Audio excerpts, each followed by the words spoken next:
CHOCOLATINA by Erik Kraft, illustrated by Denise Brunkus. Tina loved chocolate more than anything in the world. She loved it more than birthdays, more than roller skating, and definitely more than dried fruit. Everyone called her CHOCOLATINA. When Dad asked, "How would you like your eggs, CHOCOLATINA?" Tina always said, "With a bowl of chocolate crunchies, please." When the lunch lady asked, "What kind of milk would you like today, CHOCOLATINA?" Tina always picked chocolate milk. And when Mum said, "Tonight we have fruit salad for dessert," Tina covered hers with chocolate. Tina's health teacher, Mrs. Ferdman, hated chocolate and everything else that children liked. "You should eat only foods that are good for you," she told the class.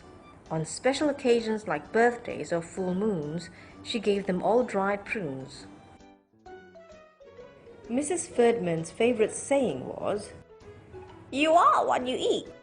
She would write on the chalkboard and make the children repeat it every day at the end of class. One day, during this part of health class, Tina bit the ear off a chocolate bunny. Then she stood up and said, "I wish that were true." That night, a strange thing happened. When Tina woke up, she felt all stiff. She went downstairs and looked in the mirror. Immediately, she saw why. "I've turned into chocolate," she cried. "Whatever you say, CHOCOLATINA dear," said her mother from behind her newspaper.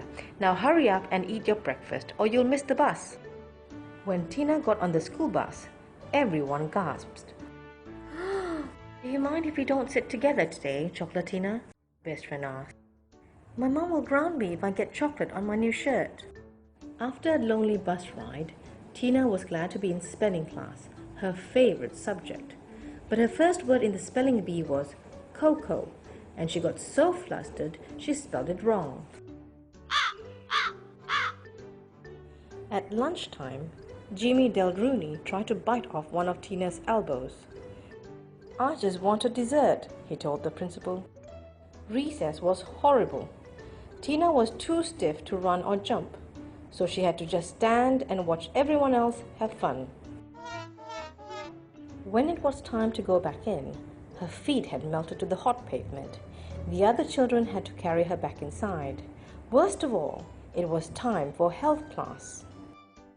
Mrs. Ferdman made Tina stand at the front of the classroom. "Didn't I tell you, class? What have I always said?"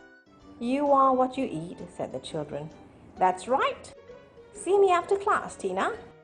When everyone else had left, Mrs. Ferdman began to laugh. "Huh?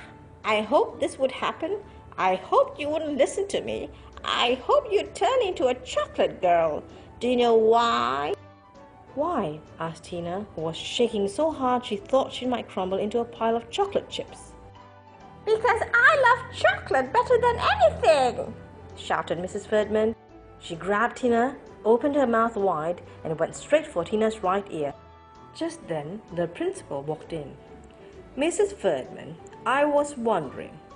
"Mrs. Ferdman, what on earth are you doing?" I thought she was a prune," says Mrs. Ferdman. The principal walked Mrs. Ferdman outside, and she was never seen at the school again. That night, safe at home in her bed, Tina cried a little chocolate syrup tear. "I wish I could be a normal girl again," she whispered. And when she woke up, that was just what she was. "Hooray!" she cried. "I'll never eat chocolate again." "Hurry up and eat your breakfast, dear, or you'll miss the bus," called Tina's mother. On the table was a giant bowl of Tina's favorite super chocolatey cereal. "I'll never eat chocolate again," said Tina, "starting tomorrow." And she ate it all up. Do you want to know what happened to Mrs. Ferdman? "I'm now a chocolate